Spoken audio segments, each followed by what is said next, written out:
Another coffee with Kilroy on a Sanctuary Sunday. Sanctuary! Yes, the day where I try to cover something other than war games. And today I'm going out west to Boot Hill. Yes, I've covered Boot Hill before.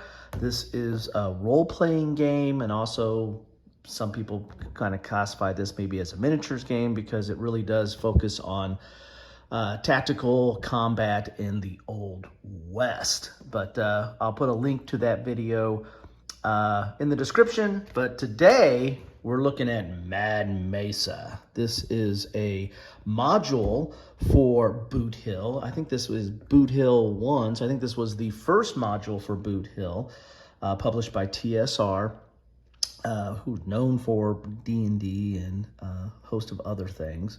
Looks like the copyright is 1981, and that's when I picked this up. Actually, I might not have picked it up in 81. I got Boot Hill back in the day, around 79 to 82, and this I might have picked up a little bit later. But the interesting thing about this is it is not only a module for Boot Hill, which if you're familiar with the old Dungeons & Dragons modules, they were kind of a self-contained adventure or campaign. You know, you're going to have maps, you're going to have encounters, and they were meant to be, you know, read and controlled by a dungeon master.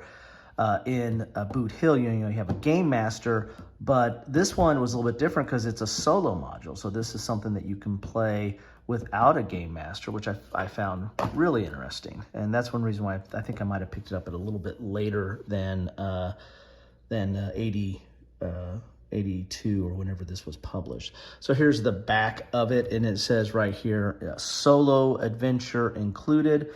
Mad Mesa is the first in a series of modules for use with Boot Hill game system. This module not only offers the usual multiplayer role-playing adventure, but also a special solo game.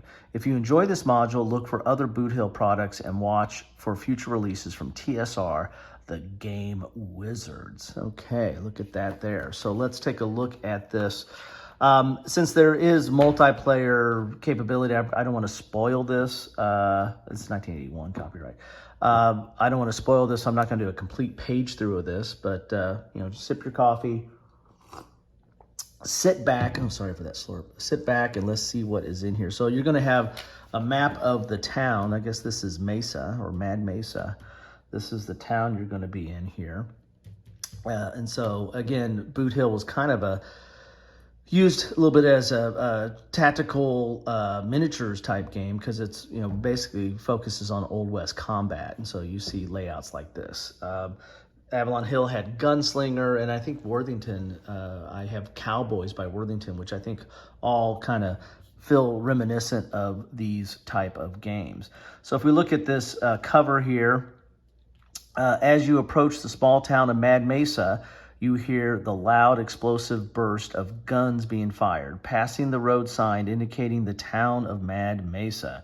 You notice that the population number on the sign has been written over and reduced more than once. You realize that maybe a night's stay in Mad Mesa may not be as restful as you had hoped for. Yet you and your horse are tired, and you cautiously enter Mad Mesa, wondering what to expect next. Mad Mesa is the first in a series of modules used with Boot Hill game system. The module not only offers the usual multiplayer role-playing adventures, but also a special solo game. If you enjoy this model, look for other Boot Hill products and watch for future releases, yada, yada, yada. So I don't know. This is the only thing I picked up for Boot Hill. I played Boot Hill. I believe I went through this at least once way back in the day. That's how I do one-shot adventures, right? Because if I wait 40 years, it's all going to be fresh and new to me. But I think they came out with more modules. I just didn't pick them up. I just don't know how well this was supported over the years. If you want to fill in the blanks there, then please do. So I don't want to do a full page through because this is, there might be spoilers in here. There's a decent thickness to the module here. And we have here introduction. Mad Mesa contains both a solo adventure and a multiplayer adventure. A copy of Boot Hill rules is necessary to play either adventure. The solo adventure should be played before the multiplayer adventure, since multiplayer adventures makes use of information given in the solo adventure. A referee may wish to play the solo adventure so that he or she can use the information to smoothly run the multiplayer adventure and also have some fun on his or her own. So that's kind of cool. So here's the solo adventure here. So not too much of a spoiler here because you're going to have to read this anyway if you're going to be doing the solo adventure.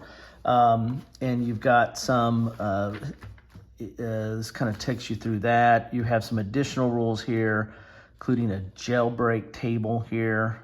Interesting. So it's going to be some jailing going on.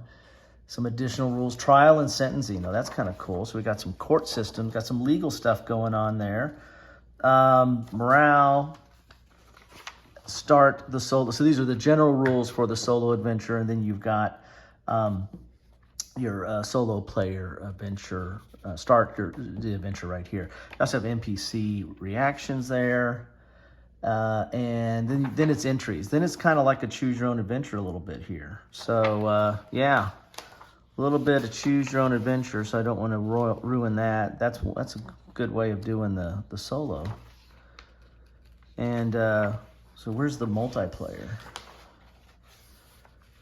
So we got a character statistics there. Let's see where the multiplayer is. Motivation.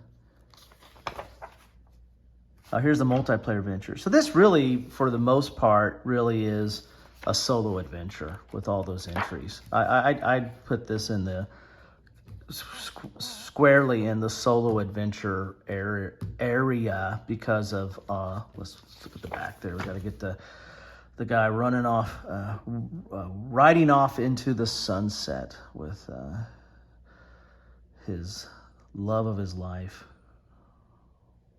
waving goodbye.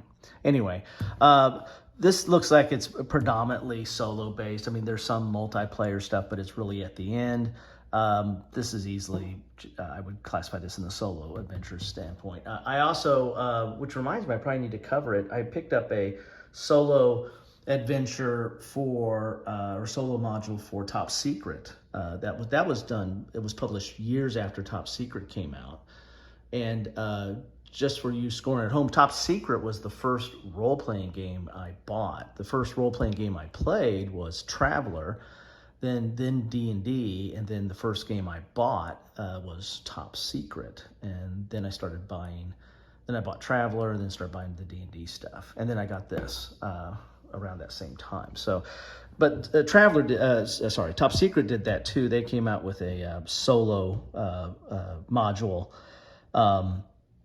for the game, and so this looks like, I mean, it's interesting that the first module for Boot Hill was solitaire, or predominantly solitaire. Anyway, that's what I have for you today on Coffee with Kilroy. Thank you so much for stopping by. Love to know your thoughts on Mad Mesa, if you played it back in the day, or where you can even pick it up nowadays, or Boot Hill, you know, whatever.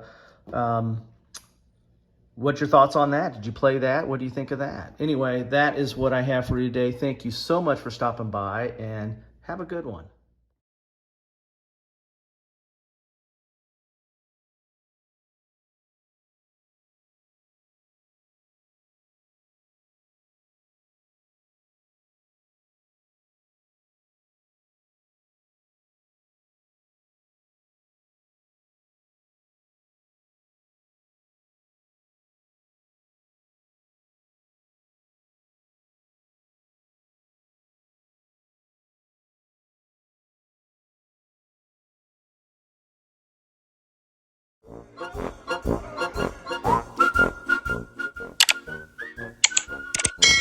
Thanks for watching.